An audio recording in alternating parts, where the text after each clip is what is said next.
Oh no. Oh no! Chapter 10. Secret.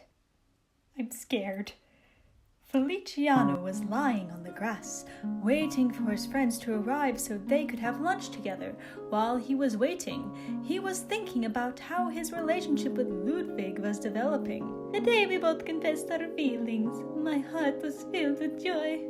But he asked me to be patient and wait until a better moment for us being together comes. He's right, I think. After all, I could get him in so much trouble if somebody else found out about us. Thank you for being reasonable, Feliciano. Yes, it's most reasonable. But why do I still have this selfish feeling? What is this growing anger for him not being next to me? I mean, it's not like we've been together for a long time already, but I miss being by his side. His glances, his touch. Philly, hi! Elisabetta was standing next to him with a wide grin. Elisabetta, you're here. Yep, you ready? Well, yeah, but where is Kiku? Elisabetta couldn't help but giggle. Well, about that... Uwu. Oh, the Uwus are back again. I'm happy. I thought they disappeared forever. Oh boy, I'm nervous. Second period had just finished and Kiku was preparing himself for his next class. He let out a loud sigh without noticing, then looked around to see if anyone had heard him, but the classroom was already empty. He was a bit sad because Heracles had to travel back to his hometown for a family event for a week. He sighed again and turned to leave. Before he could, two arms embraced him tightly. The Japanese man, still very sensitive to body contact, yelped. A warm voice filled his ear. I missed you, Kiku. Heracles was now embracing the shorter man with his whole body. Experiencing a horrific situation, something he had never lived before. He had totally lost control of his body, and the reaction to Heracles' touch and his intoxicating aroma were quite visible now. Heracles didn't miss these things. I see you miss me too. As much as Kiku liked his boyfriend, he didn't like being teased, especially in this position. He squirmed, Please, Heracles, let go of me. No. What the? A desperate look appeared on the black-haired boy's face. You're always hiding your feelings from me. This time I won't allow it. Heracles, please. Kiku was now really suffering. I'm not playing with you, Kiku. Just let me show you how much I love you. Oh gosh, are they going to do... Am I going to have to censor this? No smut on my Christian server. Kiku's embarrassment turned into angst. But we are at school now, and his speech was cut off by a kiss, for Heracles started kissing the smaller boy softly. Heracles let his hands wander under his lover's shirt, caressing him.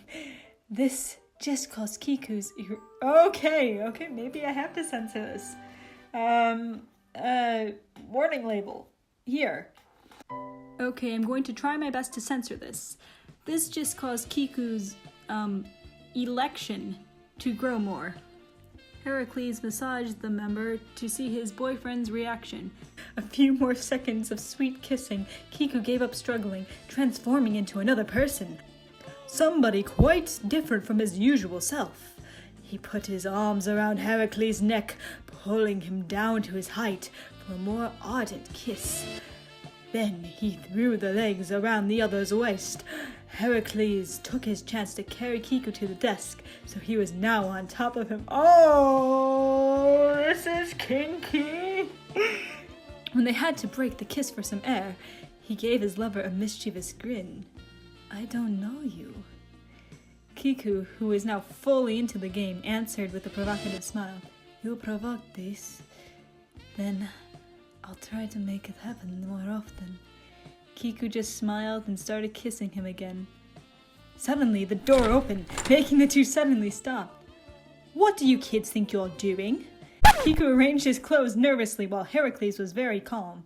It was Mr. Kirkland who was at the door with Elisabetta. "Hey, Iggy, where have you been for the past 10 chapters? Kiku saw her and covered his face with embarrassment. "I want you both in my office pronto." Kiku couldn't even talk, so Heracles took care of the situation. "Yes, sir, we're sorry for our behavior." "Oh, I hope so. What you two were doing was utterly improper. I can't believe how you kids behave these days." The couple followed him outside of the room. He was scolding them while walking towards the principal's office, and Elisabetta was behind them, as she still had her things to arrange with Mr. Kirkland. She then whispered to her friend, "It's okay, Kiku, don't worry." Heracles heard her and replied, "We're fine, Elisabetta. Thanks for calming him, though. We don't regret it, right, Kiku?" Kiku was all red. "How can you say such a thing now?" "I don't mind being punished or scolded if I get to be with you like that." Kiku didn't answer but took Heracles' hand shyly, looking for comfort. The brunette inclined to give his lover a quick kiss on the cheek. Elisabetta just smiled at cute gesture. "You woo." "And that's what happened," said the green-eyed girl very calmly. Feliciano was impressed, kind of jealous, but still worried for his friends. "I see. Poor Kiku. I hope he isn't too much in trouble now." "He'll be fine, Feli, don't worry. After all, he has Heracles." "Yeah, you're right." This just made Feliciano feel even more miserable about not being next to his love. The kids then made their way to the cafeteria, while talking about some other stuff until Elisabetta spotted Mr. Beierschmidt outside the nursery. "Well, look who's over there." Feliciano searched in the direction his friend indicated him, and his face suddenly lightened up. "Wow, it seems that you're still really into him." You think so?" His voice quivered. He was worried. Even though Elisabetta was his closest friend, he had made a promise to Ludwig that he wasn't going to tell anyone about their relationship. He stole another glance at Ludwig. From where they were, he could stare at him without the fear of being noticed. Then, an outstandingly beautiful woman emerged from the nursery. "Mr. Beilschmidt," she called as she moved towards him and touched Ludwig's forehead. She began scolding him, but Feliciano didn't take in any part of her words, for he could not hear anymore. He was filled with a certain type of rage, jealousy. Elisabetta noticed that Feliciano was frowning and glaring at something. She then noticed that he was getting irritated by the woman touching Ludwig. "Feli, are you okay?" Feliciano didn't answer. His eyes were fixated on the lady's hands, the hands that were touching his Ludwig so freely. "Feli, you know who she is, right?"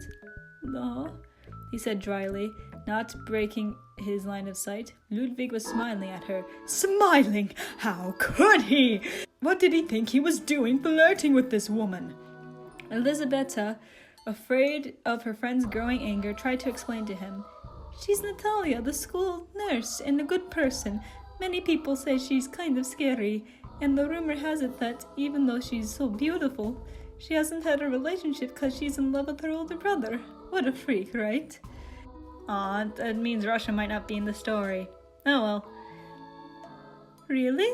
Feliciano looked over to Elisabetta just to scare her. When mad, Feliciano was identical to Romano.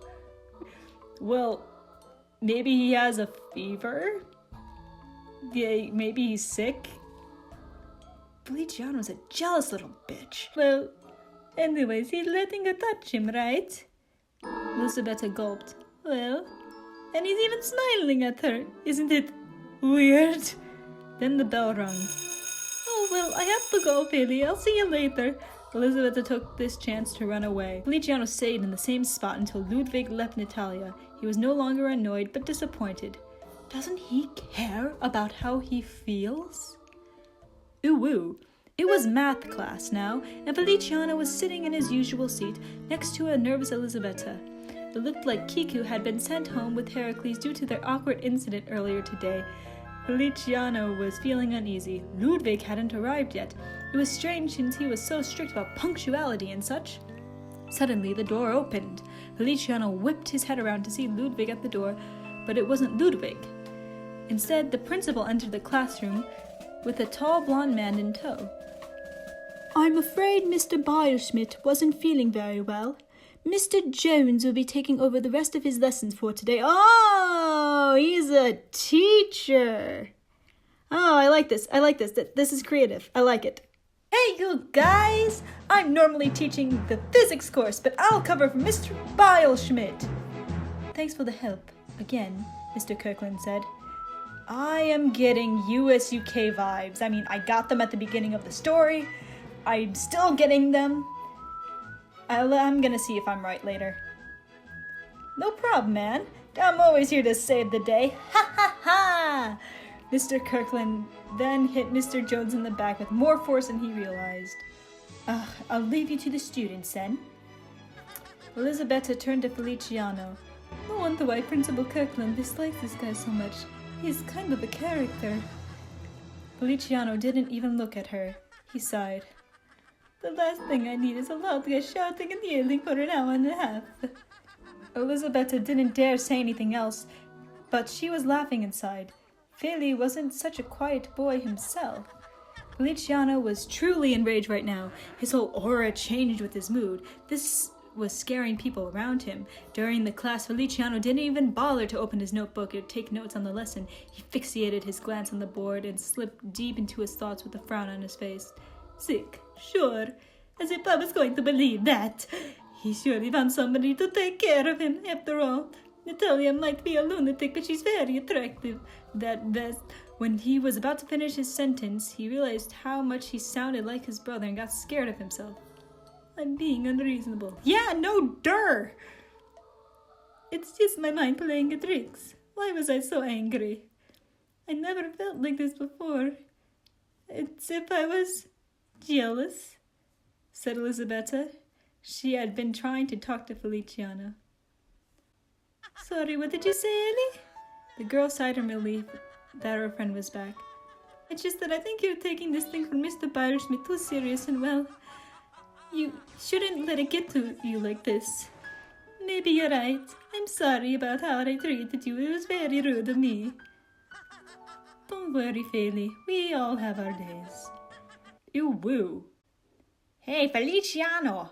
Feliciano turned his head to see who was calling him. It was Gilbert, who was walking in his direction. "Why are you looking so lonely, Feli? Are you missing my brother?" This guy. "Hello, what do you need, Mr. Beierschmidt?" Feli, don't call me that. We're like family now." "But we're at the school right now. You should be more careful or Ludwig could get in trouble." You're so cute protecting Lud." Kiss. Kiss. He continued laughing for at least a minute. "Anyway, I'm here because of him. I think you already noticed, but the poor thing was so nervous for meeting you today that he got sick." Feliciano just raised an eyebrow. "It's because he was either too damn shy to come by himself or he was just afraid of getting caught hitting on one of his students, as you said." Gilbert handed out a small box with an envelope and gave it to Feliciano. "He asked me to give this to you before he left." Feliciano stared at the little box being held before him before taking it. "What is it?" "He threatened me if I dared to open it, and trust me, even if he avoids the use of violence and that shit, when it comes to his personal stuff, he's kinda scary." Feli opened the packaging carefully, and inside was an iron cross attached to a silver chain. It looked like a necklace. Well, it was a necklace. Gilbert stopped making stupid comments and opened his mouth in amazement. "Oh my, he gave that to you?" Bailey looked at Gilbert, confused. "Sorry, boy, I didn't mean to offend you. I'm just impressed because those necklaces are like a family treasure, see?" Gilbert pulled out an exact replica of the necklace Feliciano had just received. "And if Lud gave it to you, it must mean you're really important to him." "You just started dating!" Or maybe, I don't know how, was there a time skip? Oh my gosh, this is, giving a precious family heirloom to someone seems like a pretty serious thing to do. Maybe after, I don't know, 8 months, a year, not after, not even a month. Feliciano was blushing. I can't believe he preferred me giving this to you.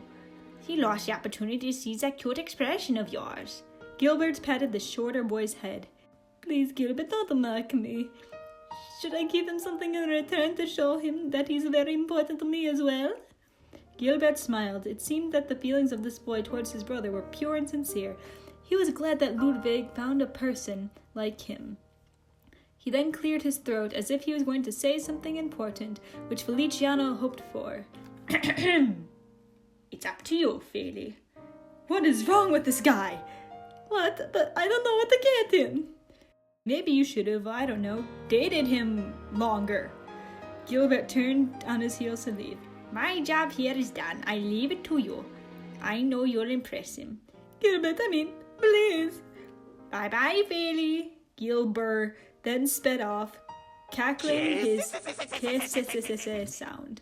But Feliciano was about to run after the albino when he realized it wasn't a good idea. Looking again at the gift, he held it against his chest. Thank you, Ludwig, he murmured. It seemed his day hadn't been so awful. The man he loved was more wonderful than he already thought.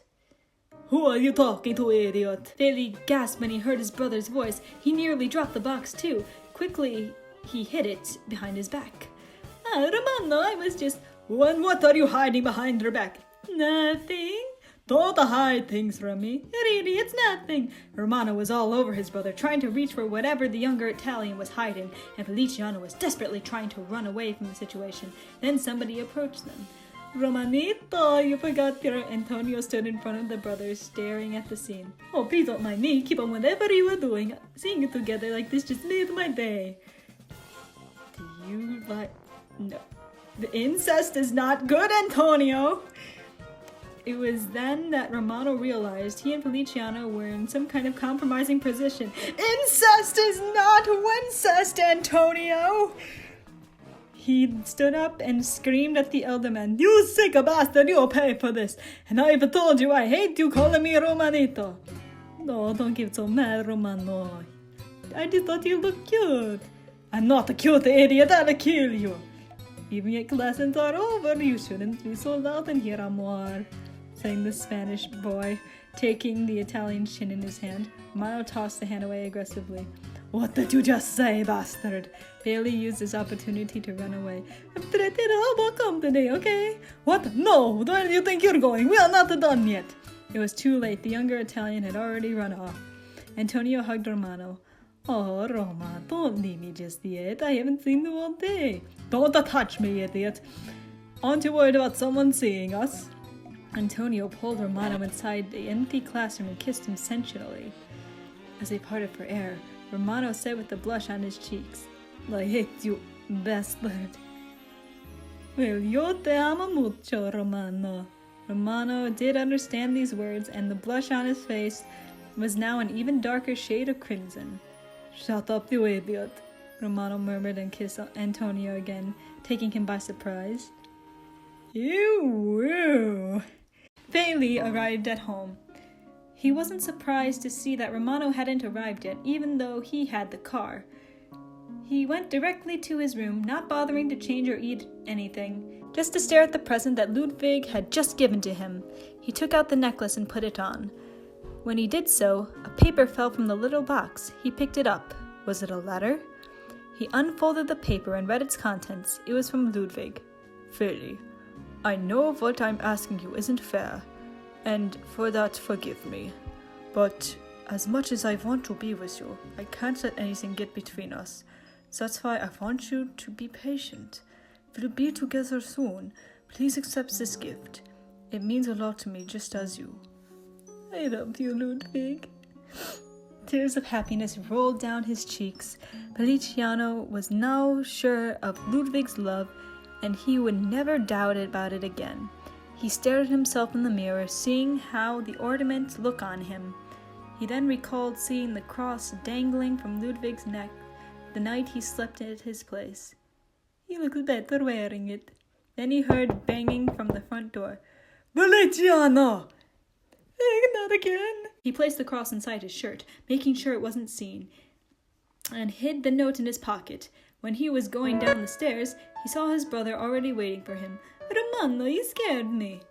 Well, I just wanted to apologize for what I did earlier today. Feliciano was startled by his brother's words. An apology? From Romano? Of all people? He sensed that the Spanish boy had to do with his sudden change of attitude. Well, say something, idiot. Romano was staring at his feet. Nay, don't worry, Romano. We all have our days, said the younger brother with a smile. By the way, there's a soccer match on TV. Want to watch it? Sure, I'll make something to eat. What do you want? You will. Boys, I'm home. Arsenius received no answer, which was strange. He then began to search for the kids in the house. He saw the soccer match playing on the TV in the living room, and his grandson sleeping on the sofa. What he found interesting was that both, yes both, were smiling and seemed very happy. He sighed. Ah, youth. He placed a blanket over them and kissed each one on the forehead. He was about to head to the room when he noticed a little paper lying on the floor in front of Feliciano. Curious, he picked it up. What's this? Ooh, end of chapter 10.